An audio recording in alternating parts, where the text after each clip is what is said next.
кез келген адаммен кез келген мәселені келісуге болады. Мақсат қояр кезде мен бүйтіп айтамын, бір нүктені мақсат қоймау керек. Ұзақ мерзімді. Қалай саяхаттайсыз? Мен ақшам жетпейді саяхаттауға деп ше. Саяхаттамағаннан кейін ақшаңыз жетпейтін болуы мүмкін ба деп жаздым да. Жалпы бүкіл маған айналамда болып жатқан нәрсенің бәрін мен таңдадым ғой. Кейін ана сөз маған вау деп қалды өзіме. Хорошо. Мен Азамат мырза қош келдіңіз. Енді расымен де біз осы подкастты өзіме қандай адамдар қызық, сол кісілерді шақырмақшымын. Сол кісілерге өзімнің сұрағымды қоямын, бір андай эгоистік түрде маған қандай нәрсе қызық, соны етемін. Әрине көрермендеріміз бар, көрермендерге үлкен рахмет осындай мүмкіндік беріп жатқандарына. Все-таки енді сізге келетін болсақ, менде бірнеше қызықты нәрсе бар. Ерте тұру жайында. Көрдім мен. Курсына да қатысып көрдім, қолданамай қойдым. 4:30-да тұру деген енді білмедім. Маған қиын болды енді. Расын айтайын. Бір 3 күн бе қатарынан бүйтіп тұрған шығармын, одан кейін қойшы болды, ұйықтайыншы. Келесі күн бүгін көп жұмыс істеп қойдым, давай демалайын дедім де, сонымен ерте тұрамадым. Сіз сияқты 4:30-да тұру дегенді білмедім, ол үшін. Не керек негізі? Қалай істеу керек? Мен былай жауап беремін. Мақсат керек деп. Былай 4:30-да тұрудың керек жоқ негізі. Дұрыс түсінбеген екен ғой. Біреулер айтады маған, адам инстаграм жазады ғой, Азамат мырза сізбен жарысам деп тұрамадым, ақыры жете алмадым. Мен айтамын, несін жарысып жүрсің деймін да, керек жоқ қой тұрудың 4:30-да. Менде соңғы 7 жылда сондай режим болып кеткен. Маған ол қызық. Менің таңғы 7-ге дейін біраз тірлігім бар.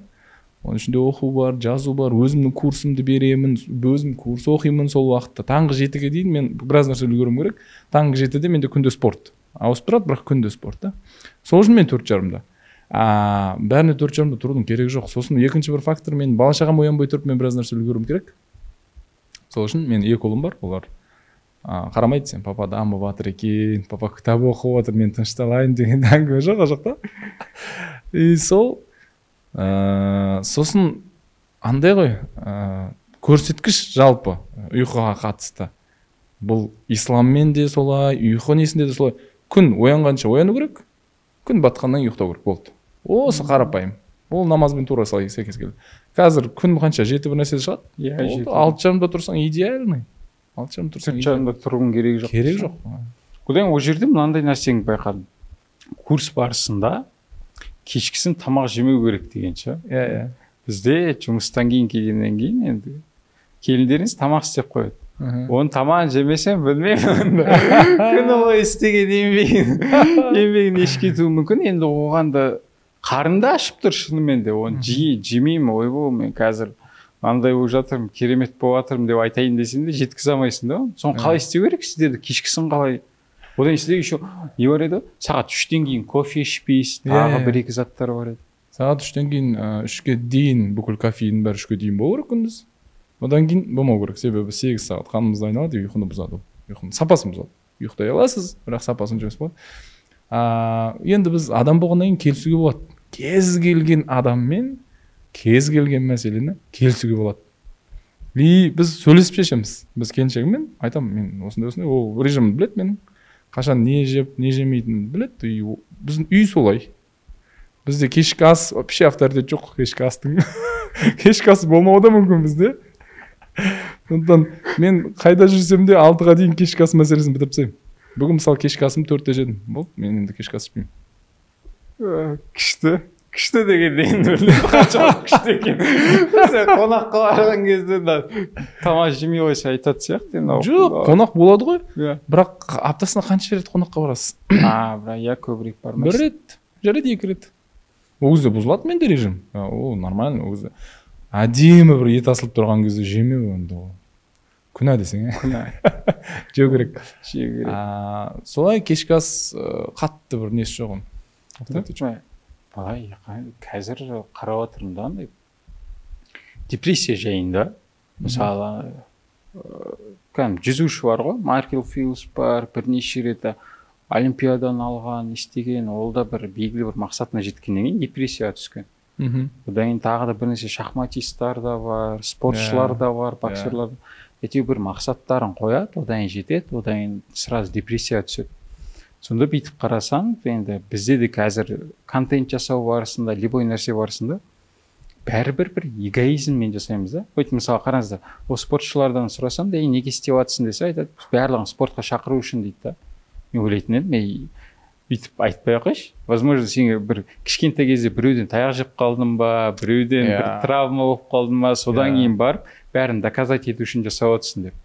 Ладно, олар жасайды, жетеді, бірақ сол жетістікке жеткеннен кейін кетті бәрі депрессияға түсіп кетеді да, бір болады ғой.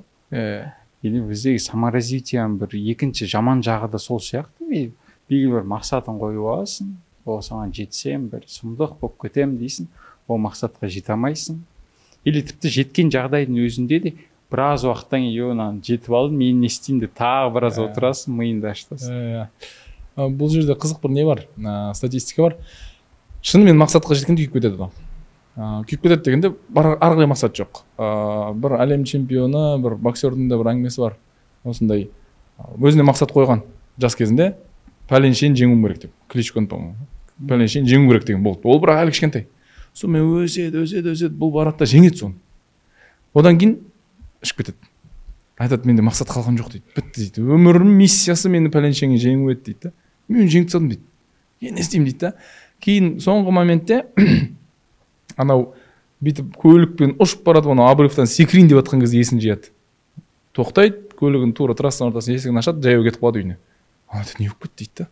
Мен уже өз-өзіме қол жұмсауға кетіп бара жатырмын дейді. Деген мақсат қалмады. Ғылыми түрде бұл мидың теория финишной черты деген бар. Финишная линия. Сіз миыңызға бір финишная линия қойдыңыз ғой, мынандай деген.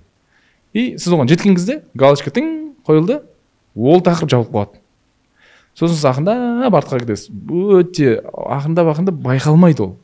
Сіз уже түбіне тіреліп қалғыңыз есіңіз жиясыз. Не болып кетті деп ше. Салмаққа қатысты солай. Адамдар қояды ғой, 10 килограмм тастағым келеді дейді. Сол 10 килограмм тастаған күні галочка қойылады. Сосын тастайды, бәрін Гербалайфын да тастайды, диетасын да тастайды, бәрін тастайды. Сосын ол ақырындап артқа кетеді, өйткені бұл менің басым өткен.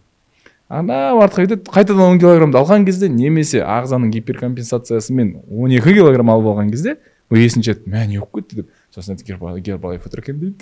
Гербалайф отыр емес негізі. Гербалайф рекламасын тығып жүрген дейсің.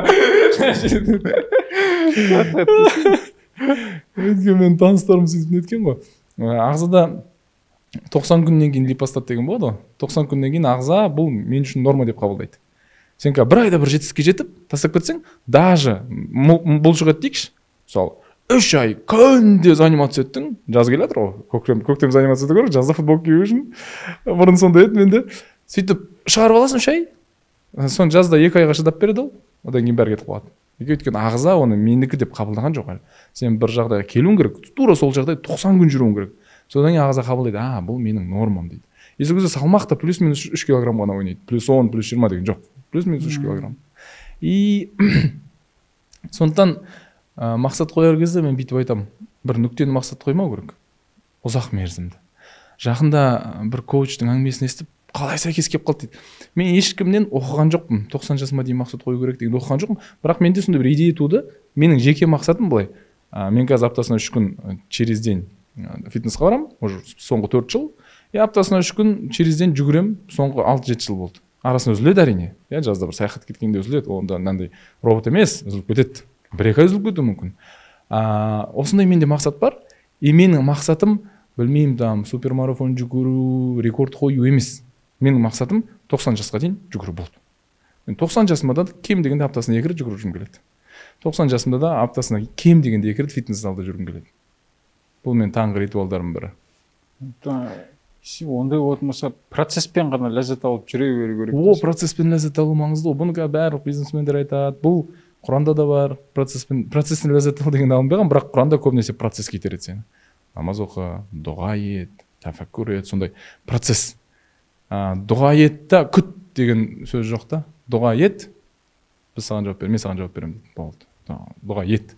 И мақсатқа қатысты мынандай бір теория бар. 80%-ға жеткен кезде мақсатыңызға новыйын құру керек. Жаңа мақсат құру керек. Айтпаса келіп кетесің. Енді андай нәрсе ол, білмеймін қаншалықты дұрыс емес екен. Егер адам мысалы мақсат қойды, бірақ тағы біреу үшін болса ол қате бола ма? Мысалы андай көп қой біреулер ғашық болады да қалаларын аралап тұрып бүйтіп оған жету үшін кетеді. Или тіпті балалар дүниеге келген кезде мен балам дүниеге келді дедім деп тұр. Осы балам мынандай жетсін дейді да, сонымен сол кісінің мақсатымен андай болды, вечный топливо сияқты алып жүреді да, созатты байқадым да. Ол біреу үшін мақсат қою қаншалықты дұрыс. Мысалы қыздар жайында да сондай да. Енді ғашықтықтың неше түрлі әңгімелерін естідік қой, ғашықтық не істетпегендігін ше, былай қарасаң. Оны энергия жағынан қарайтын болсаң, ол не деген мықты энергия, күш ше. Оған мотивация, мақсат қоюдың да керегі жоқ ше да. Тұрды ол, қызға жету үшін бәленбай ерлігін жасады, оған жетеді деді. Енді жете алмай қалғандар өте көп, но бәрібір сонда да біреумен қоятын болсаң қалай болады? Мынандай ма? Бәрібір бізде бүкіл әрекетімізде түбінде выгода бар. Жасырын болса да выгода бар. Мен бір қойған мақсатыма жету үшін біреу үшін болса да ол. Жаңа мысалы бір келіншегіме үйленген кезде менде сондай мақсат болды. Мына кісіні алсам ғой деген ше. Мына кісі мен келіншегім болса ғой деген мақсат болды. И ол жерде жаңағы сіз айтқан сияқты ол кісі үшін ғой. Бірақ түбінде не? Мен красавчикпін деген әңгіме ғой, ол галочка. Бірақ сіз онда мақсат болды ма? 10 минутта үйленген адам емессіз ба? Бірақ болды ғой. Біз кездескеннен кейін жарайды, ол кісі 3 күннен кейін деп айтты. Ол 3 күн мен есімде, мен ұйықтай алмай қалғам. Мен бір нәрсе үшін ұйықтай алмай қалатын адам емеспін, мен всегда ұйықтаймын. Ертесігі 4:30-да тұру керек дейсің. Тіпті анау қайсы мен бірінші Америкаға барған кезде андай бір толқисың ғой енді, саған кетіп барадырмын. Ұшақ таңғы 8-де ма сонда еді, мен ұйықтадым, кәдімгі ұйықтап 4:30-да тұрып, бүкіл жаңағы таңғы ритуалдарын жасап, барып асықпай кеттім да. Бір рюкзагым бар, сол рюкзакпен жүремін бүкіл әлемде. Бірақ ұйқы маңызды, бірақ жаңағы жауапты күткен кезде, ол кезде WhatsApp жоқ. WhatsApp жоқ. Viber, еще мен ол кісінің номерін алмағам. Не болып кетті деп, сосын мен бір танысқа хабарласып жатып, сұрап берші ана кісіден деп, ол кісінің сосын жауабын алдық. Ол жерде не болды? Менің өзім ішкі галочка қойылды. Өйткені менің мақсатым еді ол. Неше түрлі не бар? Самоутверждаться ғой, самоутверждаться. И бүкіл әрекетімде менің адамның бүкіл әрекетінде жасырын пайда бар. Мен ауырып қалсам да жасырын пайда бар менде. Просто так ауырмаймын. Жасырын пайда бар. Шынымен негізі бірақ осы оқиғаны естіген кезде мен де таңғаламын, 10 минут үйленіп кеткен десіз. Мен 5 жыл жүрдім артынан деген сияқты. Сөйлескеннен біз сөйлестік, одан кейін 1 ай сөйлестік жаңағы Viberмен. Мен басқа, ол басқа қалады ғой. Viberмен сөйлесеміз. Одан кейін ата-анамыз кездесіп, жаңағы тәтчай, анау бәрі жоспарланғаннан кейін тағы 2 ай жүрдік қой. Бірақ маған керемет, өте ризамын. Одан кейін сіздің бізді съемка барысында да андай ханымым дедіңіз бе? Қалай деп айтып? Келіншегім дедіңіз бе? Ол жерде ханымдарым дедіңіз бе? Или сөйтіп айтқан кезде мен таңғалғам. Біреу айтады, әйелім деп айта салады, или вообще біреу қатыным деп айтады деген. Кісі ханымым деп айтып, что-то қызық қой деген сияқты жаңағыдай. Білмеймін, енді біреулер біздің ортада кейде бір қатты еркелеп айтатын болсам бір сөгетін сияқты көресің да. Ода біреуге тіпті жақсы көрем депті, или құшақтап сүйем десең де мына жаққа мен кұртоймын ғой, жақындамай қойын деген сияқты. Біреу әңгіме айтып қала ма деген сияқты ұяласың да. Бізде мынандай болды. Біздің отбасы сондай, қатты бір ондай нәрсені көрсетпейді. Мен әйелімнің отбасысы яркий көрсеткен да. Басында волейболға бірге барып жүреміз, сөйтіп жүрген кезде жүгіріп келеді, құшақтайды, келеді біраздан сүйіп алады. Басында ойлаймын, қойшы қарап тұрға бәрі деп. Біраздан потом келіншегін одан неменеге ұяласың деп. Ең бастысы сен ұятсыз нәрсе жасамады болсаң, ода тұрған ештеңе жоқ қой. Алдан құшақтадың, махаббатың бар екенін көрсетіп жатсың, дұрыс адам екенін көрсетіп жатсың, дұрыс қарым-қатынас қалай болғандығын соны көрсетіп жатсың. Ода тұрған не бар? Мен аған жыным ұстайтын, көбінесе мысалы фотограф болып жүрген кезде кейде мысалы жігіттерге айтады, бош дейсің. Мына заттарды аш. Мен асығыспын, бош. Ой, сен де шаруаң бітпейді екен. Маған бүйтпеш. Кеттік болды. Кеттік дейді да. ана байқұс қызып өйтіп тышпандап не істеп жүреді да. Сонда бір байқағандығым, егер де сен өз келіншегіңді біреудің көзінше сыйлап жөндеп айтпасаң, ол кісіні басқа біреудің сыйлау ықтималдығы аздау сияқты да. Бірақ сол жері өте ұнады маған шынында керек. Ең қызығы ол кісі бір-бірін таңдады ғой олар. Ол кісі қатты ренжімеуі мүмкін оған. Махаббаттың тілі әртүрлі ғой. Ол таңдады. Адам өзі жертва болса ол тиранды іздеп жүріп табады. Сосын әркімнің өзіне берген бағасы ғой. Өзіңді бағаласаң және өзіңе отношениен сен айтасың ғой. Ол случайно болмайды ғой.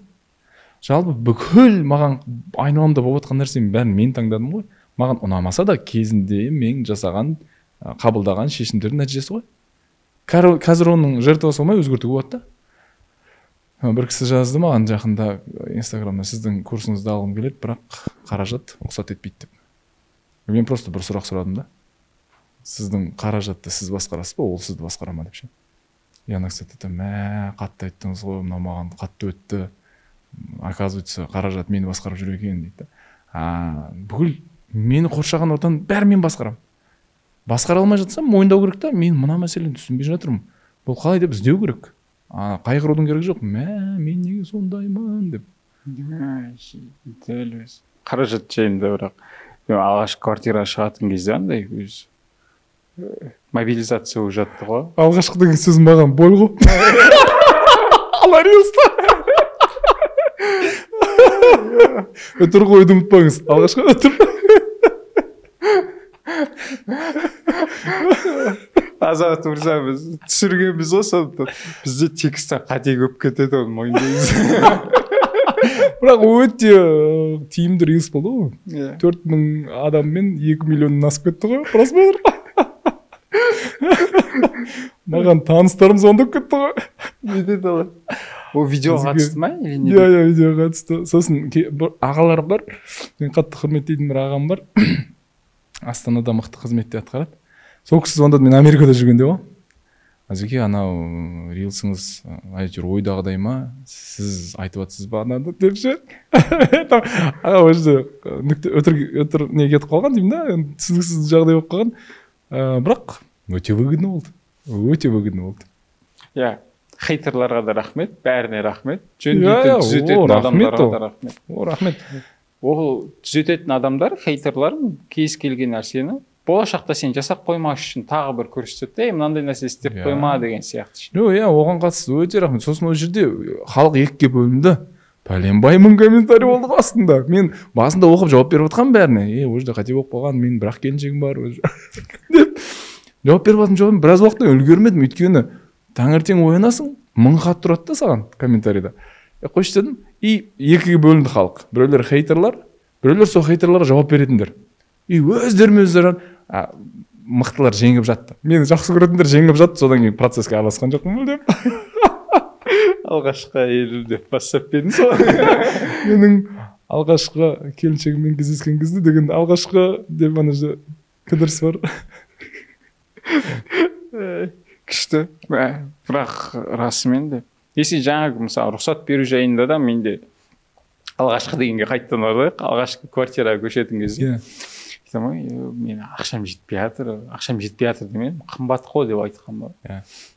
Әділ деген досым бар. Осы Royal Flowers маста соған айтып жатырмын. Осындай десем. Алматыда қымбат па дейді. Иә десем. Ондай нәрсе жоқ қой дейді қымбат дейді. Сен не үшін шықпай жүрсің дейді. Просто сұрашы не үшін деді. Міне қымбат дедім. Жақсы. Ол болу үшін не істеуің керек дедім. Көбірек заказ болу керек дедім. Көбірек заказ болу үшін не істеу керек? Сен көбірек сатуың керек. Одан маркетинг жасайсың, болды, сатасың. Саған ақша керек. Значит, саған не істеу керек? Қымбат қой демеу керек. Саған көбірек сату керек. Өз қызметіңді көбірек өткізуің керек деді. Содан айтамын, бірақ қымбат деген нәрсе жоқ екен ғой дедім. Содан кейін түсіндім да. Бірақ мен әліге дейін бірақ қатты қымбат заттарға беріп болады. Түсінбеймін кейде бағаларынша. Иә, ол барьерді өту керек екен, істеп көру керек. Сізде қандай, ең қымбат алған затыңыз қандай болды? Өзіңізге. Менің қазір арманым, Канадада тұратын бір коуч бар. Оның курсы 5 миллион теңге тұрады. Рассел Брэнсон ба? Жоқ, кім? Саидов. Михаил Саидов деген коуч бар. 8 айлық па 9 айлық курсы бар, коучингке қатысты. Ол 5 миллион тұрады. Сол қазіргі менің мақсатым. Мен ең қымбат оқығаным миллионға оқыдым. И ол өзін білмеймін қанша есе ақтап тастаған. Страшно ақтап тастаған. Миллионнан кейін менің қоятын бағам көтерілді. И ол жерде басқа аудитория келді. Мен ойлайтын, кім төлейді саған деп ше. Бірақ анау миллионнан кейін менде білмеймін, ішкі бір сенім пайда болды ма? 2 есе ма, 3 есе көтеріп тастадым. Сәйкесінше басқа адамдар келді. Олар көп. Олар өте көп. Сіз ұсынған бағаның аудиториясы келеді сізге? Менде қызығанда Инстаграмда болады. Қатты фанаттар болады ғой. Күнде саған от жібереді, күнде поддержка. Еще андай жай от емес, жазады саған: Азамат мырза, рахмет, мотивация бересіз, анау деп ше. И мен марафондарым 29 000 теңге кезде, мен ойлаймын да, мен фанатым ғой деп ше. Неге ала салмайды деп. Өйткені 29 000 теңге оған түк емес. Прям түк емес, мықты бизнесмендер. Сосын тық бірнеше поток болды. И сонымен 150 000-ға көтерген кезде бірінші 3 адам солар алды. Ештеңе сұраған жоқ олар. Сразу солар. Ол әшейін онлайн курс. Кейін коучингте де ол көтерілді. Что сіз көтерген кезде ол ар жағынан өседі. Бұл жайында біз рилсті басына сатқан кезде солай болған. Азамат мырза рилсті түсірдік қой, оғанға дейін біз 50 000 теңгеден сатты. Сол кезде танысу керек еді. 50 000 теңгеден еще сата алмадық қой, ешкімге айтамын ғой, бәрін істейміз, мощный болады, үйтеді, бүйтеді, аудитория жинайсыз, үйтеді. Ешкім алмады, оны 100-ге көтердік. Бір адам 60 000 теңге алды, хорошо. 150-ге көтердік, 100 000-ға бір 2-3 заказ болған шығар. Потом бағасына 350-ге дейін жеткіздік, содан кейін көз ашылмады негізі заказдан. Иә. Қазір таңда оның бағасын ары қарай 500-ге көтердік, содан қазір. Білесіздер ме? 50 000 теңге беріп курсқа, тіпті біздің қызмет алған адамдардан гөрі 500 000 теңге беріп алатын адамдар айтқанын істейді. Көп сұрақтары жоқ. Олармен жұмыс істеген бір күшті. Бірақ анау 50 000, анау 500 000, 10 есе көп та. Олардың да олар 500 000 теңге бергеннен кейін сен айтқан нәрсені үндемей істей береді, артық сұрамайды да. Дәрежеге қатысты сияқты, анау дәреже дегенде қалай? Дайындық қой. Мысалы, рилстің маңыздылығын түсініп, мына видеоның сапасын түсініп, өзі келген адам, түсініп тұрған адам ол. Сіз біреуді ұстап алып, қинап, түсір, осындай ғой, 50 000 десең, ол адам пока түсінген жоқ просто. Пока керегі де жоқ оған. Сол үшін ол басқаша болады. Дәл өзі. Негізі өте күшті. Азамат мырза қоятын да, өзім сұрағым да көп, басқасы да көп. Бірақ бір нәрсе бар менде. Енді Алла қаласа, мен Алматы қаласында ғана емес, негізі бүкіл әлемді шарлағым келеді. Тек Алматы қаласымен шектеліп қалған, білмеймін, бұл ақымақтық деп ойлаймын өзім. Мүмкіндігінше бүкіл әлемді шарлап, бүкіл басқа жерлердің бәрінде тұрып көргім келеді. Өзімде сондай бір арман мақсат бар. Бірақ ағылшын тілін бұрын мектепте оқымаған мен. Әлі күнге дейін бір мұғалімдер не то болды, үйтті деп кінәлай берсем болады. Бірақ мүлдем қызығушылық болмады дегенсіз. Қазіргі таңның өзінде де бірақ көретін блогерларым барлығы сол жерден де. Америкада Рассел Брэнсон, анаусы бар, Кардон бар, кім бар, Гарри Ви бар, көресің, бір ұнағандығы олардың тілден бөлек бір затпен ұзақ айналысады. Сол үшін енді соларға дальше еліктей де береміз, тыңдай да береміз, керек нәрсесін ала да береміз. Бірақ тіл мәселесі алдынан шыға беріп жатыр қайта-қайта. Соңғы кездері өте көп дейді. Тіпті Яндекстен анда переводчик деген шықты, озвучкамен. Оның өзінде көрсем де, бірақ бәрібір тілді қалай тез меңгеруге болады. Рекламадағы 2 айда үйреніп кетуге бола ма негізі? 2 айда үйреніп кету деп бір танысым курс ашқан еді, кейін айтты ғой, болмайды екен деп.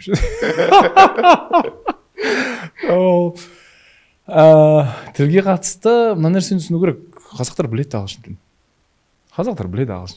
Сіз әшейін 11 сыныпқа дейін төгей жұмысын жасамай, әшейін тыңдап отырсаңыз мұғалімді, тыңдамауыңыз да мүмкін. Анау сөйлеп жатыр ғой, 45 минут сөйлейді ғой ағылшынша. Оның өзі біраз дәрежеге апарады. Сіз білесіз, бұл жерде мәселе грамматиканы күшті білуде емес, бірінші мәселе психология. Мен білем, мен сөйлей аламын деген сияқты. мысалы бір орыс келіп қазақша сөйлесе, айтса мен ертең келеді десе, сіз түсінесіз ғой, ертең келем деп айтқысы келіп тұр ғой деп ше. Тура солай ғой, сіз ақындап үйренесіз. Мен психологиялық тұрғыдан рұқсат беру керек. Мен оқушы кезде мынандай нелер болған. Кішкентай кезімде неге қызығатынмын неге? Тілге ше. И зерттеп жүрдім, рекламаларда бір ағылшынша жазылып тұрса, барып оқып көретінмін, мынау не деп ше. И бір күні бір жеңешем келді. Ауылдан Алматыға келді, сөйтіп біз не етіп жатырмыз? Заборға істеп жатырмыз екеуміз. Мен кішкентаймын. 6-шы класс бекем, 7-ші класс бекем. И анау жаңа always дегенді сұраймаймын да, мағынасы не деген. Ұяламын ғой. Не анау деп ше. Айтамын, жеше, all деген не деймін ғой. Айтады, бәрі дейді да. Ways деген жолы деген сөз дейді да, андай. Way деген жол дейді да. Мен құрастырамайтын, барлық жол деген қалай ол деп. И ол күліп жүрді да, короче. Сен не сұрап жатсың деді да. Біліп қойды. Кейін анау фанта, спрайт, кола дегендер мағынасын іздейтінмін да. Бұл не деп ше, неге фанта? Неге кола? Head and shoulders деген не head and shoulders деп ше? Head деген бас қой.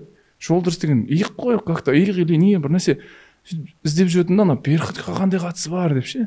Сөйтіп іздеп жүрдім. И ағылшын тілі мұғалім мен дейтін көп.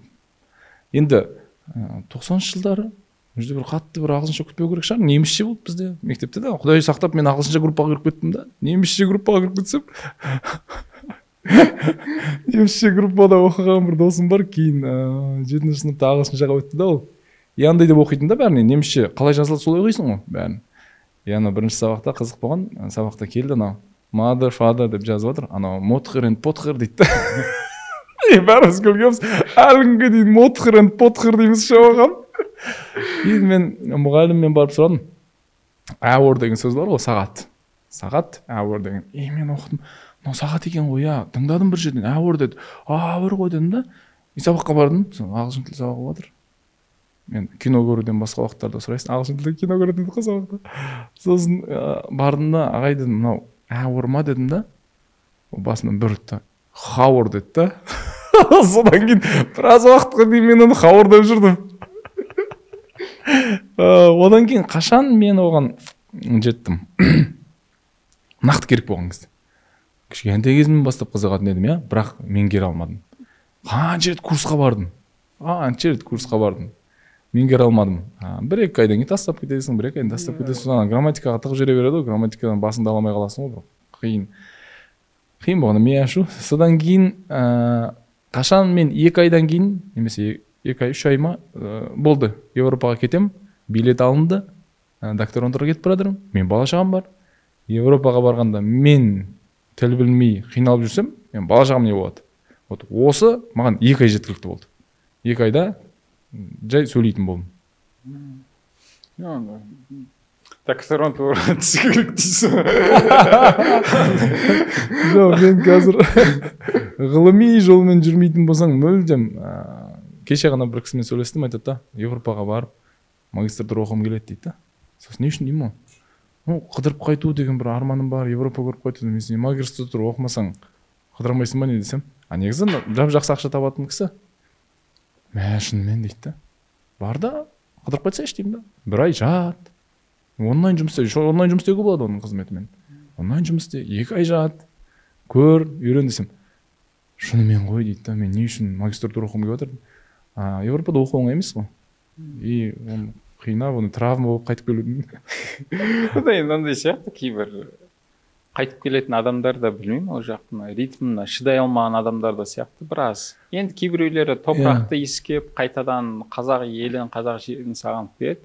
Кейде ойлаймын да, сен де мысалы Алматы қаласында тұрып отырсың, ауылдан келдің.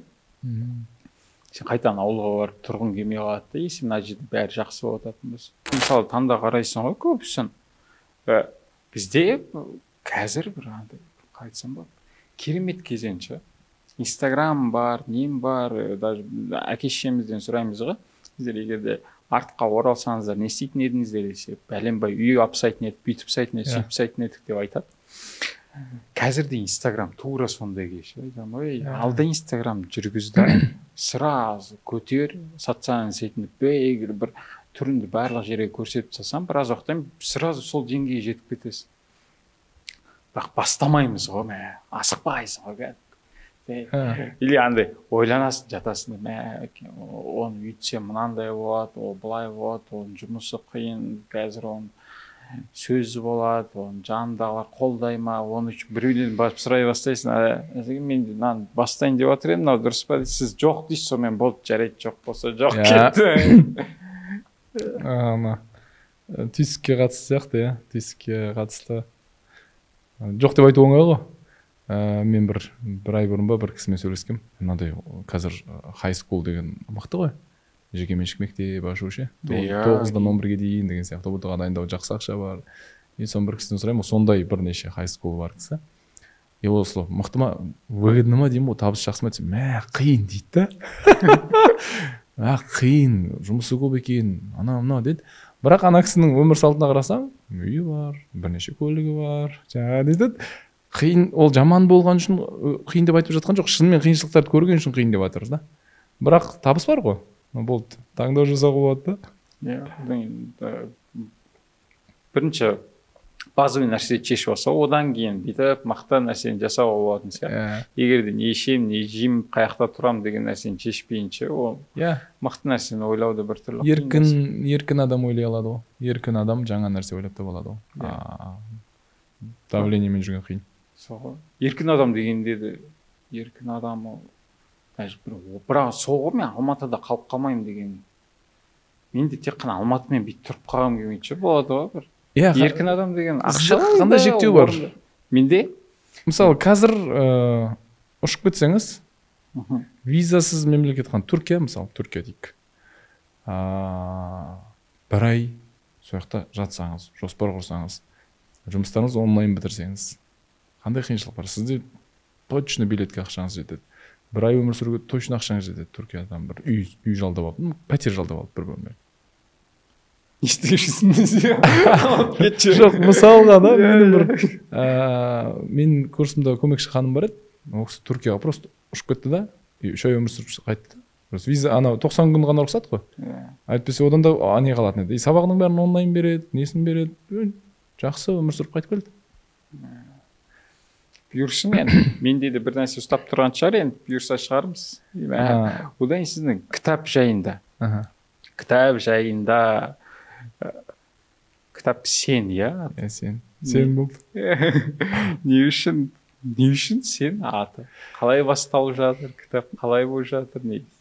Қызық, мен курстарым басында сен деп бастадым. Басында курстарды бір 2 жыл бұрын ба, бірінші марафон, бір нәрседен бастаған шығармын. Оның аты сен болды, сен дегенім сен, өзіңе сен. Істей аласың, істеші, сен. Екінші мағынасы сен. Сенен басқа ешкім келіп істеп бермейді саған. Сен істейсің. Анау бүйтіп қойды, мынау бүйтіп қойды, бастық мені бағаламайды. Негізі айлығымды көтеру керек, мен мықты жұмыс істеп отырмын. Мен всегда ойлайтын, мен мықты жұмыс істеп отырмын деп. Маған берілген айлықтан көп жұмыс істеп жатырмын деп ойлайтынмын мен айлыққа жұмыс істеп жүрген кезде ше. Енді мемлекет бүйтіп қойды деген, ол бұл жерде сен жауапкершілікті біреуге беріп қойдың. Сенің өміріңе деген жауапкершілік біреудің қолында. Как будто бастық сені байқаса ғана сен бақытты болатын сияқтысың. Алла маған еркіндік берді ғой. И осы еркіндікті сезінген кезде мен жауапкершілікті өзіме аламын. Мен шеше алады екенмін ғой деп. Соңғы рет қанша? 4 ай бұрын ба? Мен жоқ, жарты жыл болып қалды. Жұмыс істедім. Жаңа бір компанияға айлыққа жұмыс істедім. Бірақ айлыққа жұмыс істеуден шыққым келіп жүргенде біраз жыл болды. Істемейін деп. Бір қорқыныш бар іште. Бір шықсаң аштан өліп қалатын сияқтысың. Бала шағам бар, рисковать ету опасно деген сияқты. И сол жерде анау мәселені сезінген кезде, сен ғой шешетін. Ешкім шешпейді ғой сен. Не істейтініңді сен шешесің ғой. Әрине берекені беретін Алла, рызықты беретін Алла, ол вообще проблема жоқ.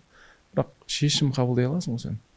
И сөйтіп осы айтады ғой қазір финансовый еркіндік, уақыт еркіндігі, денсаулық еркіндігі деп, сосын жалпы еркіндік деген сөзді мен шынымен андай еркін болған кезде түсіндім да. Әрине мен айтып отқан жоқпын деп, жұмыстан шығып кетті деп айтып отқан жоқпын ешкімге. Бірақ отырып, ертең мынаны істесем бе екен, ана істесем бе екен деп ойлап өзің шешім қабылдай алу, ол еркіндік екен. ойланып кете бересіз ғой ше, ақша туралы айта берсеңіз. Жаңа естіп алған ғой былай болды. Айлыққа жұмыс істегем, потолок айлығым жаңағы болған 700 мың теңге болған. Ең потолок күшті. Бірақ бірінші рет ол айлық тағайындалған кезде мен ойлағам, мәссаған, бұл ақшаның бәрін қайда құртам деп ше. Құртамаймын ғой бұл ақшаны деп. Болды, шиковать етем деп, 700 мың теңге. Кейін шыққаннан кейін қорқыныш болды әрине. Сосын финансовый мышление туралы көп айтпауға тырысатынмын. Даже маған курсқа келген адамдарға мен айтатынмын, бұл жерде не про финансы. Режимің реттейсің, денсаулығың реттейсің, спортқа кіресің. И айтам, әрине бұның бәрі жөнделсе түбінде сен финансында реттеледі. Бірақ мен финанс туралы айтпаймын деймін. Қорқам айтуға. Лайық емес сияқтымын.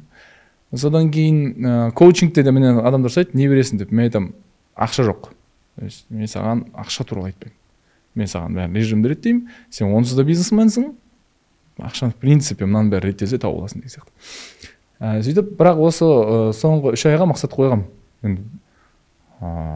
Өзіміз ғой десең, 30 миллион табуым керек деген мақсат қойым. Таза 30 миллион табуым керек деген мақсат қойдым 3 айда. 15 наурыз бітеді. 15 наурыз жақындап қалды. Үлгермедім. Кеше анализ жасадым, 22 миллион 800 ба тапқан екем. И пайы шок болдым. Қалай деп. Мәссаған деп ше. Мақсаттар бар, соған бара жатырым, пока ол ақша жетпейді, бірақ болады екен. Болады екен. И бұл жерде қызық нәрсе, менде команда жоқ, офис жоқ менде. Бір кісіден естіген едім, 10 миллион теңгеге дейін саған ешкім керек жоқ деп. Табыс 10 миллионға жеткенше саған ешкім керек жоқ деп. Сол немен өмір сүріп жүргем. Бәлкім бұл бөлек бір қорқыныш шығар. Команда жинау, офис алу, бәлкім шығынның бір несі шығар. Өйткені жауапкершілік қой. Мысалы мен команда алсам, айлығын төлеу керек, тұрақты деген сияқты. Бәлкім оған да келем. Қазір мен запрос туып жатыр. Офис болғанын қалаймын. Бір көмекшілерім болғанын қалаймын. Әрине бәрін аутсорспен бірақ бар. Аутсорс, ОП бар. Отдел продаж өте жақсы танитын бір ханым сатып береді маған. Көмекші бір ханым бар. Өйтті ол андай по проектам көмектеседі. Мен айтам, пәленше ханым, осындай. Ең қызығы мен оны көрген жоқпын, ол кісінше. Кездескен жоқпын. Инстаграмнан жазды маған бір күні. Тура маған бір көмек керек кезде жазды. Сәлеметсіз бе? Сізді бұрыннан бері бақылаймын. Сіздің көмекшіңіз болғым келеді деп. Ондай адамдар көп қой жазатындар. Бірақ ана кісі тура моментінде жазды. Сосын мен айттым, маған қазір бір не керек дедім. Куратор, әрі көмекші, әрі біреу керек, курсыма дедім. Сосын давайте дейді, әне кездесеміз, міне кездесеміз, кездесейікші, ол кісінің қайсы болып қалады, мен басқа жақта болып қаламын, бүйтіп. 1-2 ай болды жұмыс істеп жүргенімізге, вообще түрін көрген жоқпын ол кісінің ше. И WhatsApp-тан сөйлесеміз, мен тапсырма беремін, ол кісі істейді, и жаңағы келіскен сомамызбен береміз. Бірақ бекітілген айлық жоқ. И ол кісі мен жақында айттым, кездесейік та деп ше. Кездесейік, отырайық, бір брейнсторм жасайық, жоспарлайық, талқылайық, ары қарай қалай жұмыс істейтінімізді сөйлесейік деген. Ол кісі орамал тағатын ханым екен. Азамат мырза, егер қатты керек болса кездесейік, былай мен кездескенді қаламас едім деді. Окей. В принципе, менің сұранысымның бәрін жауап беріп отырмын. Болды. Бірақ мен жалғыз өзім жүре алмайды екенмін. Бізде команда бар, кішер. Айбар деген жігіт рилстарға жауап береді, Бауыржан Скорос подкаст барлығына жауап береді, монтажерлар бар, сіздің ниша сондай ғой. Иә. Маған монтажер керек жоқ қой, мысалы. Иә, менде қазіргі таңда тіпті рилстарды қазір түсірмейтіндей болды. Мен өзім барып түсірмеймін, балалардың өздері барып түсіреді. Күшті. Болады ғой. Седейсің де, тапсырасың да, все хорошо дейсің да, все спокойно. Бандай болады, бір арман болады, бір сен жатсам, бір ақша кеп атса деп ше. Прям пока ондай емес енді. Бірақ бұйырса кеп атыр ғой. Бірақ өсіп атырмыз. И командадағылардың да әрқайсының өскенін де көріп атырмыз. Бірге өсіп атырмыз. Сонысы қызық болып атыр. Жеке өзім. Одан бірақ бір затты естігенмін. Сен максимум X3, X4-ке дейін өсуі мүмкін. Қазіргі айлық тауып атқанымен бар білетін инструменттерді қолданып. Бірақ ол 10 есе, 20 есе, 30 есе өсетін нәрсе емес деп ше. Жалғыз өзін. Сол бір затын айтқан болатын. Мен сондықтан ойлаймын, возможно, бірақ білмеймін, X30-ға дейін команда иә десе давайте кеттік деп жатсын. Сіздің неңізге байланысты. Сіздің запросыңызға байланысты. Өзімнің запросыма байланысты. Бұйырса болып қалар ол да. Мен де ойлаймын да, чтобы келген кезде біздің командамыз бүйтіп келген кезде бір мощный бәрі бір машиналарда дерзкий болып, бір классика болып киініп алып, бір техниканы бүйтіп қойып жатқан кезде, ана келген кісілер даже мына кісі что-то бүйтіп тыпыршып кетеді. Серьезно қарайды ме? Бүйтіп артық сөйлей алмайсың ғой деп. Каждый бүйтіп бір ролик сағаттан болғандығынша сөйтіп қалайын да. Алла қаласа сондай болса, сондай болып қалар өзде. Иншалла, мен соған сенем. Кішігірім мына студентті ашқан кезде де айтамын да. Зато өзіміздің студия бар. Не істесеңдер де өздерің білесіңдер. 24 сағат доступ. Күндіз түсірем дейсіңдер ме, түнде түсірем дейсіңдер ме, кілттері мінеки өздерінде, өздерінің. Ең бастысы біздің заказды орындап, одан кейін өздерінің творчестволарын ұра беріңдер деген сияқты. Күшті ғой. Бірақ бұйырса. Сізге не үшін керек? Мен соны түсіндім. Мен адамдармен сөйлескенде не үшін деп сұраймын да. Көп не үшін? Коучингте бұл маңызды. Не үшін? Неге емес? Неге ол бітіп қалған? Не үшін? Осыны істесең не өзгереді? Даже негативный нәрсе істесең де не үшін істедің? Анау бір кісі айтады, әйелім айқайлап жүрдім дейді. Не үшін? Неге емес? Не үшін? Одан кейін не күттің сен? Сенде бір айқайлағаннан кейін сен бір нәрсе күтіп тұрсың ғой. Кешірім сұрау керек па сен? Не істеу керек? Не үшін деген кезде адам ойланады. Мен сонда не үшін? Әдетте өзімен проблема болып шығады. Негізі әдетте өзімен проблема адам. Бір семейный психологпен сөйлескеннен ол қызық нәрсе айтты андай.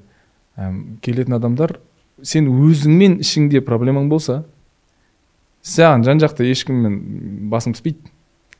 Өзіңмен өзің реттеп алсаң, в принципе ешкіммен проблемаң болмайды сен. Сен өзің түсіне алмағаның үшін ғой. Осы жаңағы сіздің команда не? Сіз сенсеңіз команда сенеді. Сіз чуть-чуть андай уайымдап қалсаңыз, шынымен болады ма екен десеңіз, онда болды. Онда тақтақ қалатын сияқтымыз ғой. Бірақ қызық өте. Шынымен күшті. Қазір мысалы жанымда Айвар деген жігіт бар. Ағасы да подкастында өзін жаса, мен рилстарды полный алып жүрем депті. Осыған сөз ғой. Сіз бұдан кейін творчествоға сіздің неңіз ашылады. Содан кейін мен қазір қонақтарда кім бар? Кімге видео түсірдім? Эксперттердің бәрін шақырамын енді. Онда адамдар командада болғаннан кейін өспеуге амал да жоқ сияқты. Бір кісі маған айтады да, баламды садикке апарып қайтуға, әжені садикке апарып қайтуына водитель жалдадым дейді. Мен сөйтіп баламды садикке апарып келді дейді. 250 мың теңге ме сондай. Айтады, маған рахат екен дейді. Мен күнделікті 2 сағатымды, еркіндігімді 250 мың теңгеге сатып алдым дейді да. Тапсырды ғой. Бұл 2 сағатта ол кәсіпкер кісі болғаннан кейін ол кәдімгідей жоспарлайды. Ақша табады ол. Ол 2 сағатта. Өйткені ол сағатқа жұмыс істеп жатқан жоқ қой. Мына жақпен жұмыс істеп жатыр, ақша тауып алады. Күшті. Негізгі мынау нәрсе бойынша қазір өзі Дейл Карнегидің екіншісі деп те Тони Роббинс шығып жатыр ғой қазір. Барлық мықты деген мен деген адамдардан психологы, коучы болып жатыр. Сіз барып келдіңіз сол атмосфераны сезіндіңіз. Ол жерде неше адам қатысады негізі? 5.000-нан астам деді ғой. Кейін мен 5,5 мың деп айтып жүрмін да, бірақ 5,5 мың деген факт жоқ. Бірақ айтты, 5.000-нан астам адам отыр мына жерде деді. 5,5 мың дей береді. 5,5 мың. Ешкім санамаған да шығар әркім. Мен марафон жүгіргенде бүйтемін ғой андай. Бүйтеді ғой мысалы, 20 километр болады ғой. 40 жүгіруім керек болса, 40 болады ғой мен сағатымда. 40 болған кезде мен бүйтем 2 километр қалды деймін, 1,9 қалды деймін да. Уже 2 емес қой деймін да, ана же. Точно 2 емес қой уже. 1,9 ол уже 2 емес та. Қорқынышты болмайды да саған. Ортасында марафон бош жерге айтамыз. Да, үйге барып, бір денсаулыққа бір көңіл бөлу керек сияқты кеткен. Әдеттер. Негізі жаңағы Тони Роббинс бойынша қалай болды, не алдыңыз, бір есте қалатындай қандай бір сайт сияқты болды ғой. Мен ана видеосын көремін ғой бар.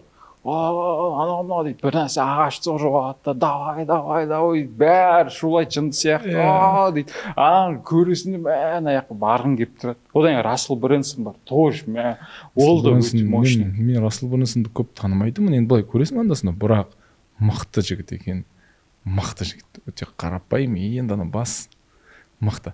И ол жерде көп нелер болды ғой, спикерлар болды ғой, өте көп спикерлар болды, мықты. Ең қызығы Тони Роббинс болған жоқ. Осы жыл ғана келмеді. Келесі жыл болған шығар. Бірақ осы уақытқа дейін келіп жүрген. Осы жылы оның сол уақытта Мексикада өзінің курсы болып жатты ма, сондай конференциясы болып жатты, тоже пәленбай мың адам. Сол периодта болып жатты. И мен рекламада Тони Роббинста тұрды. Біз барған кезде брошюрка берді ғой. Мен сразу Тони Роббинс деп отырмын. Қашан? Бірінші күн анау. И жасырын спикер деп тұрады да. Точно Тони Роббинс деймін ғой. Ана ұйымдастырушылардан сұраймын. Барамда Тони Роббинс бола ма деймін ғой. Ол айтады, бізге рұқсат жоқ айтуға дейді. Жоқ демейді. Бізге рұқсат жоқ айтуға дейді. Содан кейін ол болған жоқ, бірақ өте керемет спикерлар болды. Соның біреуі жаңа менің кітап жазуыма түрткі болды. Мен соңғы 2-3 жылда кітап жазу деген идея болған. Ана жерде бір ханым шықты да айтты, жасағы келіп жүрген, бірақ жасамай жүрген нәрсені жазып қой деді. Біз жаздық бәріміз қағазға. Менде бірінші орында кітап тұрды. И ана кісі айтты, давай қазір баста деді. Мен қалай кітапты қазір бастайсың деп. 3 жыл жүрмін ғой мен, бастайтын болсам. И қазір баста деді. Мен бірінші сөйлем жаздым кітаптың. Айтты. Еще ол жақта кітап жазу енді не ғой, актуально ғой. Айтты, өзі айтты сахнада, айтпаса, азамат деп айтқан жоқ. Өзі айтты сахнада, кітап жазу деген идеясы барлар. Қазір бірінші сөйлем жазыңдаршы деді. Бірінші сөйлем жаздым, 3 айдан кейін кітап дайын болды. 3 айдан кейін кітапты бұйырса. Әлі шыққан жоқ, бірақ дайын. Қазір дизайнерді күтіп жатырмыз. Сізде андай кайдзен ба негізі, или смарт па, или қандай, или трекер ме, жүйе бойынша қазір галочниктар да көп, андай бір галочка антты бір нәрсені бассаң өстейтіндер де көп, кайдзенмен жүріп бүйтіп қозғайтындар да бар, тайм менеджменттің де түрлері көп. Сізді қандай жоспарлау? Одан кейін сіздің актуальныйда вообще қызық жазылып тұр негізі. Не жазылып тұр? Актуальныйда жоспар бойынша ше. Сенің, қазір тоқтаңыз, мен сізге точно айтайын, мен өтірік болып қалар мына жерін.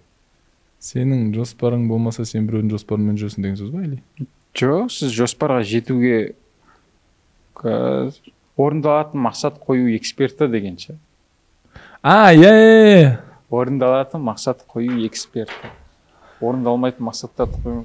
Қалай сонда мен түсінбей жатырмын да?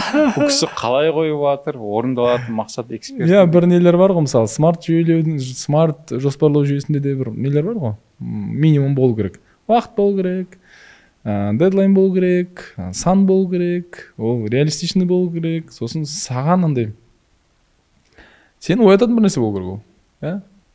Мені таңертең оятады. Мен айтам ғой всегда, мен аптаның 7 күні 4:30-да бүйтіп, жаңа күн деп тұрмаймын мен. Бүгін таңертең мен андай, былай айтқанда, убитый болып тұрдым. Өйткені саяхаттан енді келдім, әлі есімді жиямай жүрмін. Тұрдым, бірақ ерте жатқам. 10:30-ға дейін жатып қалам ғой мен. Кеше 10-ға дейін жатып қалдым, әдейі. Содан тұрдым, басым ауырып тұр. Сосын қарадым, бір қатты жоспар да жоқ. Таңертең істеу керек. Таңертең 6-да курсым бар еді ғой, ол курс бітті. Ойладым, мен ұйықтайын да.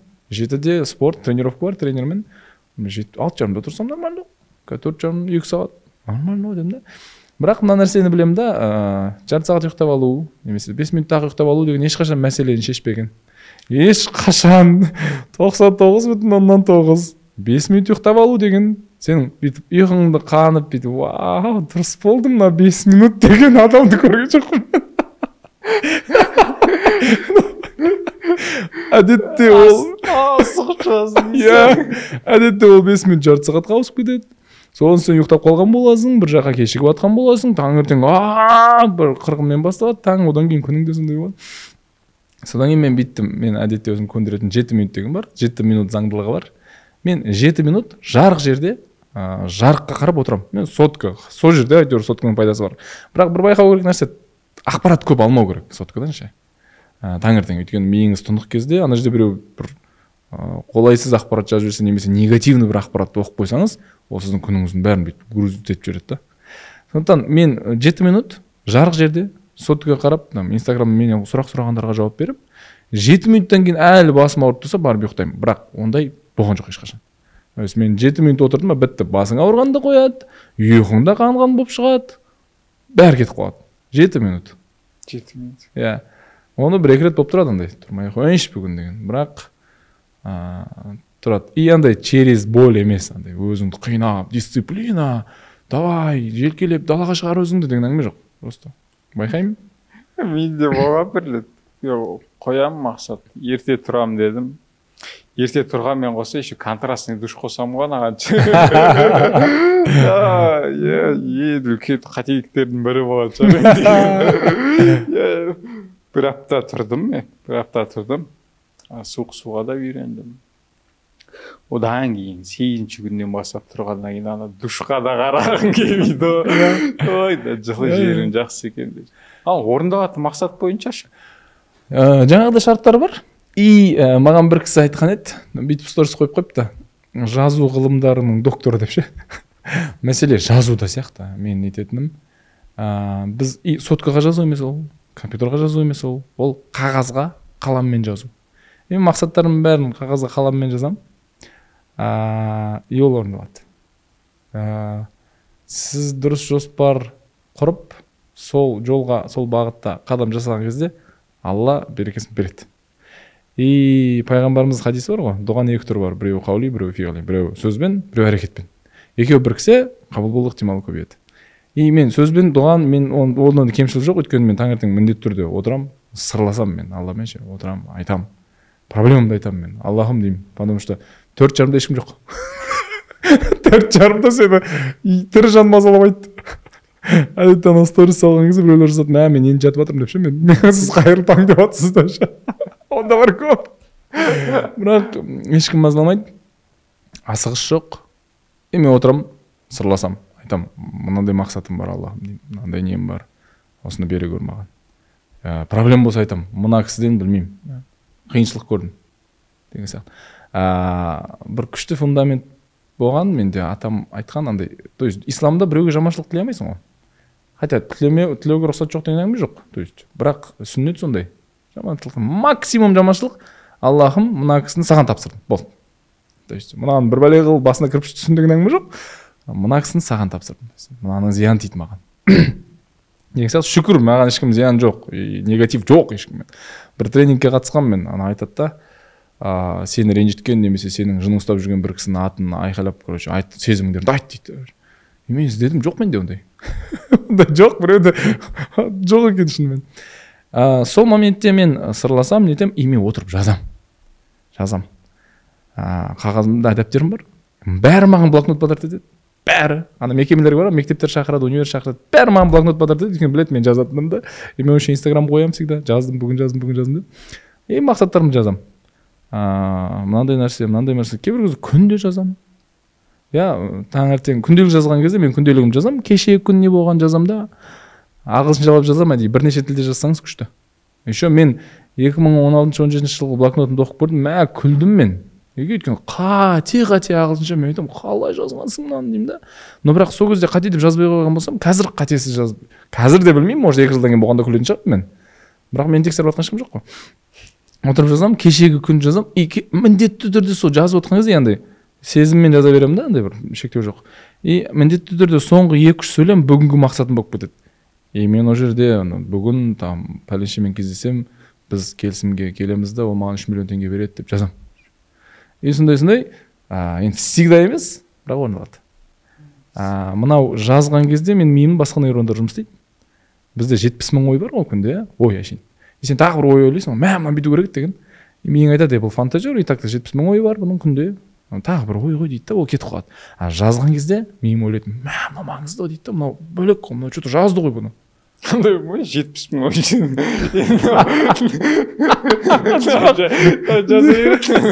Неге олай болмайды? Өйткені мен жазбастан бұрын мен оны ойлаймын. Жазып отқан кезде мен оны айтам. Еще оқимын оны қайтып. Уже 3 сезім. Мен көзіммен көрем, 4-ші сезім. Мен анау қаламның қырт деп жатқан дауысын естеймін, тағы бір сезім. Қанша 5-ші ме 6-ші ме? Сосын мен иісін сеземін, ана сияның иісі, қағаздың иісі. Сезімдер қосылды ғой. Бұл ұмытылмайды. жазғың келіп кеткен ғой жазған жазу керек мен андай не ғой печатать еткен слепой методты үйреніп алғанмын ғой содан кейін тек сөйте беремін да сол нәрсе ұнайды содан бірақ жұмыс істейтін шығар егер үйреніп алсаңыз. Эксперимент жасап жатырмын қазір. Соңғы бір осыдан ровно 2 ай бұрын мақсаттарымды 3 мақсатымды неге жаздым, соткаға жаздым. Қалай болған? Қағазға жазбадым. Осы 15 наурыз дедлайн көрем. Бірақ маған ана Миро ұнаған, ішіндегі ең күшті бір андай облачный бар ғой. Иә, Миро. Майнкартка сияқты. Когда кез келген курс бір нәрсені көретін болсам, Мироға бүйтіп қосам да, ал бірінші күн деймін да. Иә, шаны шығарасыз стрелкалармен әдемі болады. Еще тез да, тік-тік. Маған да визуал маңызды да, көрген кезде әдемі болып тұрса, от души көресің. Еще өзіме де ұнайды да, эстетика, бір түрі әдемі болып тұрса. Сол үшін мысалы Мактың Apple'дың заттарына фанатысың ғой кәдімгі. Иә, Apple эстетика ғой. Барлық жерінде эстетика. Оны айттық, негізгі маған тағы бір қызық нәрсе андай. Сіз бір андай адам сияқты көрінесіз, бір болады, бір көрген адамда бір осындай болғым келеді деген. Менде андай бёрпи істеймін, мысалы жүзігім бёрпи маған бір андай бір іштегі мотивация дейін жетпейді екен мен бір түсінген. Маған стимулизация деймін. Андай сыртқы күштер. Иә, стимул бар, мотивация бар. Иә. Сырттан біреуге жасамасам 5000 теңге беремін деген сияқты нәрселер.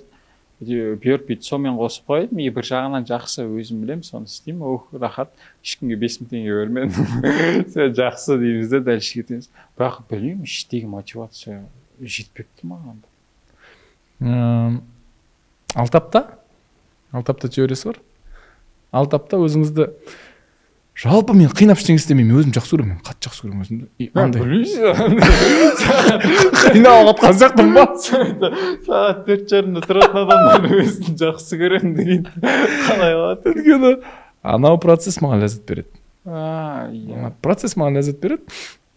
Мен өзімді андай не сезінемін ше, бір таңғы 7-де мен спорт залға кіремін ғой. Мен қырандырылып кетіп тастаған адам сияқты сезінемін да өзімді. Спорт залдан 9-да шыққан кезде, адамдар жұмысқа бара жатқан кезде, мен уже енді не істесем екен деген оймен отырамын да. Бір кездесуім болса кездесуім бар, кездесуім болмаса бір жерге барып кофе ішіп, ары қарай жоспарымды құрамын етемін да. Болды. Ол процесс ұнайды маған. Через боль істеген нәрселерім менің өте аз, өзім жақсы көремін мен. Бірақ 6 апта теориясы бар. 6 апта бір нәрсені тұрақты түрде істесең, 6 аптадан кейін кез келген нәрсе саған ұнай бастайды. 21 күн емес, иә? 21 күн тоже бар, әдетке қатысты. Былай дейік, біреуге 21 күн жеткілікті, біреуге 6 апта. Осы фанатизм емес пе, кәсіп андай бір өзін дамыту, андай болды ғой. Қайта ой, бір сұмдық жұмыс істеп жатқан сияқты, или ана жерге Starbucksқа барасың, бір MacBook'ыңды ашып қойып, бір сұмдық нәрсе істеп жатқан сияқты болды. Жақында бір досым сондай сторис қойыпты да. Starbucks'та отыр, суретін түсіргенде. И ана жақта, короче, біреулер контент жасап жатыр да. Фотошоп фотошоп деп ма? Не еді? Фигма ма? Или қайсысы? Жоқ, ана. Жоқ, вообще, фотосессия. Фотосессия жасап жатыр екен да, андай күшті болып етіп, стакан ұстап тұрып, күшті жұмыс істеп жатқан образға кіріп ше. И ана кісі бүйтіп жазып қойыпты. Кейбір инфлюенсерлердің жаңағы контентін түсіндім деп ше. Мынау рас емес мынау. Бұл Starbucks'та кайфовать етіп кофе ішіп отқан жоқ қазір. Бұл қазір фотосессия жасап жатыр деп. И төмінде бүйтіп жазып қойыпты да, Instagramға алданбаңыз деп ше. Ол рас, бірақ шынымен сондай кейбір адамдардың өмірі. Иә, барасың, кофе ішесің, асықпайсың. Сенің бір кездесуің саған бір апталық жұмысыңды ақтап тастауы мүмкін. Так что ешқандай жетістік, ондай күйіп пісіп жүргенде қиын ше ол. Күйіп пісіп жүргенде мәссаған емес. Всегда расслабленный болған кезде ақша көп келген. Иә, о рас. Бірақ шынымен де ол қазір бұйырса Дубайға барайын деп жатырмыз ғой, білмеймін, выпуск шыққан кезде уже келіп қоямыз, кім біледі өзі. Андай болды ғой, ақша жетпей жатыр да былайша, бүйтіп жатырмын сонымен. Еще ол ақшадан аламын да, өзіме бір затты аламын. Ақша жетпей жатыр, бірақ офис бар, не бар, балалар бар, и так далее. Балалардың бәрін олардікін бергеннен кейін, содан кейін отырдым да, мен адам өзіме құртамын ғой, өзіме құрттым, құртқаннан кейін білмеймін, ақша қайттан келді. Келеді ғой. Одан көп болып кетті, спокойно. Ой, жақсы, хорошо, примерно 600 мың теңге сондай бар. Болды, нормально, бала өсек көп. Билет бәрі төлеп қойдың, ана төлеп қойдың, содан спокойно. Мен өзім саяхатшымын деп айтамын ғой. Иә, бір 35. Оны қызық болды ғой, бір біздің ханымдар, көмекші ханымдармен отырып, қай мемлекеттерді араладыңыз дегенде отырып есептедік, 35 мемлекет шықты да. Мәссаған деп қалдық та, мен де олар да мә Азамат мырза дейді. Мен айтамын мәссаған деймін да, мен оны ойламаппын деп. Биыл Құдай қаласа бармаған 3-4 мемлекетіме бару бар да, Құдай қаласа 28 ақпан неге кетіп баратырмыз. Наурыз, Японияға кетіп баратырмын, менің арманым Японияға бару. Сосын Египет деген сияқты осылар бармағам. И бір кісі маған жазды, қалай саяхаттайсыз? Мен ақшам жетпейді саяхаттауға деп ше. Қараңыз, ақшам жетпейді саяхаттауға. Мен ана кісіге қатты ойланбай Инстаграмнан былай жауап бере салдым да, кейін ана сөз маған вау деп қалдым да өзіме ше. Кейбір кісі олай жаза салсын. Ол бүйтеді, ақшам жетпейді саяхаттауға деді ғой. Мен автомат түрде таксиде келе жатырмын, мен жаздым. Саяхаттамағаннан кейін ақшаңыз жетпейтін болуы мүмкін ба деп жаздым да. И ондай, точно ғой дедім да. Сен саяхаттамағаның үшін ақшаң жетпейді. Бір кісі жазады, сіздің курсыңызды алғым келеді, бірақ ақшам жетпейді. Может, курстарды алмағаның үшін ақшаң жетпейді. Әрине, бәрін курсқа тақап қойдың керегі жоқ енді. Бірақ ол ситуацияда, может, курс алмағаның үшін ақшаң жетпейді. Ақшаң жетпегенің үшін наоборот емес деген сияқты. Одан кейін мидың жұмыстары көп сияқты, кейбір уровеньдарын басқа. Мен білмеймін, мысалы, $1 миллион табу үшін айына не істеу керек. Ой, білмеймін, басын. Адамдар тауып отыр. Адамдар тауып отыр, и ондайларды білеміз деп, ондай біліп көргеннен кейін мен айтамын, вроде, бізде бәрі бар деймін да, жеңіл жасауға ол. Андай қиындатып, бүйтіп, не істегеннен гөр. Бірақ мен ұйықтаған жақсы көремін, бірақ әлі де ұйықтай беретін сияқтымын. Тып-тыныш, андай. Бірақ нелерде бар екен? Кімдерде? Естіп едім, Бауыржан деген бір бала айтып еді маған. Еврейлерде таңертеңгісін сағат 6-7-лерде кофе ішеді екен. Американо деген сондай. Ол кофенің күшімен сен пайдалы дейді да, сен денеңнен жақсы иіс шығып тұрады дейді. Сен кешке дейін жақсы жұмыс істейсің, ұйқың келмейді, жақсы жүресің, кешке дым болмағанда ұйықтап түсесің дейді. И күнде сөйтеді екен. Күнде сөйтіп ішеді. Бұл әдеттері бар. Бай адамдардың әдеттері бар. Бай адам деген белгілі бір бағытта жетістікке жеткен адам ба? Белгілі бір бағытта жетістікке жеткен адам бай. Спортсмен, бай, бір эксперт, бай, белгілі бір бағытта жетістікке жеткен. И осы адамдардың өмірін зерттеген кітаптар көп. Не дейді, мыналар не істейді? Осындай болып кететіндей. Әдеттері қандай? Олардың әдеттері, олар өздеріне жақсы қарайды. Өйткені теориялық тұрғыдан ақша табатын, ақшаны беретін Алла, бірақ сол ақшаны әрекет ететін дене. Осы денеге забивать етіп жасаң, ақшада келу азаятын сияқты. И менде мынандай бір ой болып қалды, маған қатты ұнады. Алла үшін маған айына $1 миллион беру не? Түк емес, қиын емес. Қиын, сөз емес. Сұрақ, мен неге лайық емеспін? Ол уже басқаша сұрақ. Жауапкершілікті өзің аласың.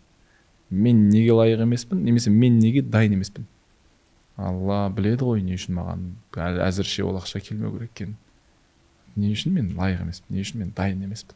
Бәлкім ол ақша келсе. Жалпы ақша жаман деген идея дұрыс емес қой? Вопрос просто. И әдеттер бар. Мысалы, көп қой ондай. Успешный адамдардың ұйқысы деген оқып көрсеңіз, бәрі примерно 7-ге дейін оянған. 7-ге дейін. Кейбіреулер 5-те, 4 пока көрген жоқ десең.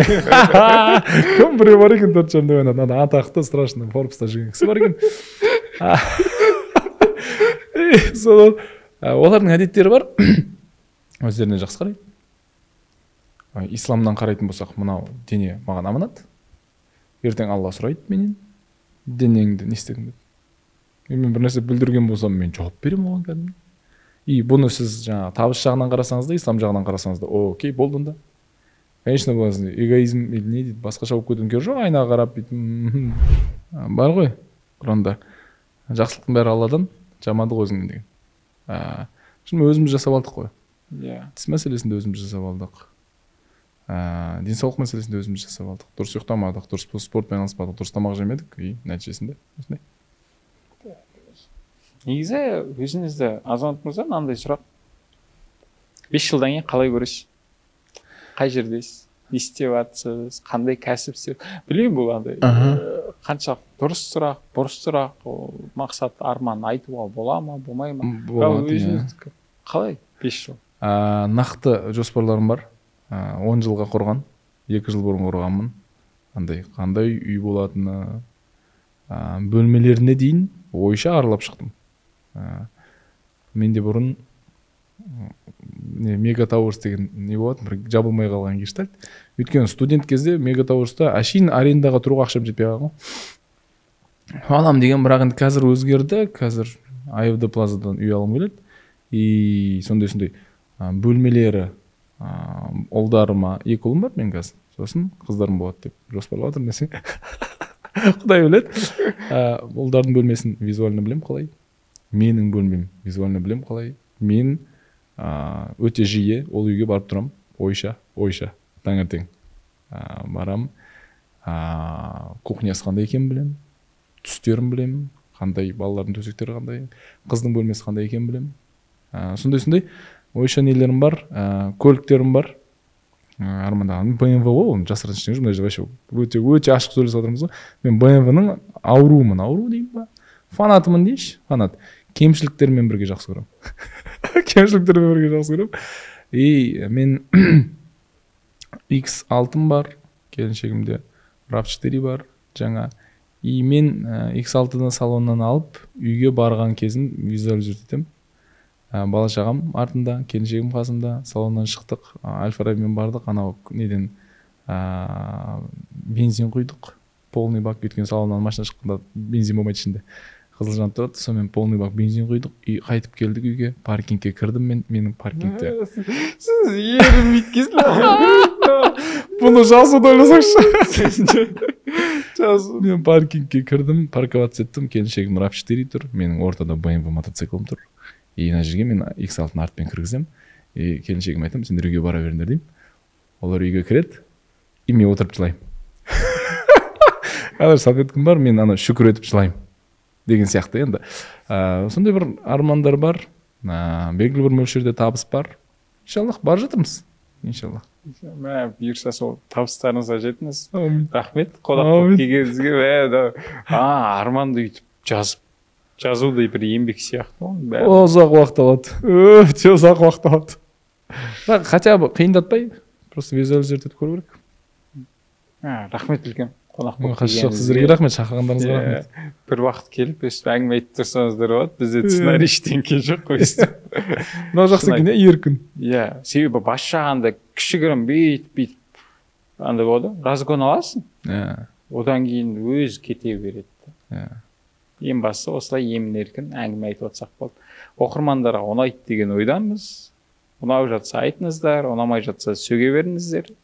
Оны потом көре жатамыз. Біз қателіктерді көп жасаймыз. Есік шыда, дайын болыңыздар. Тамаша, жақсы рахмет. Ой, рахмет.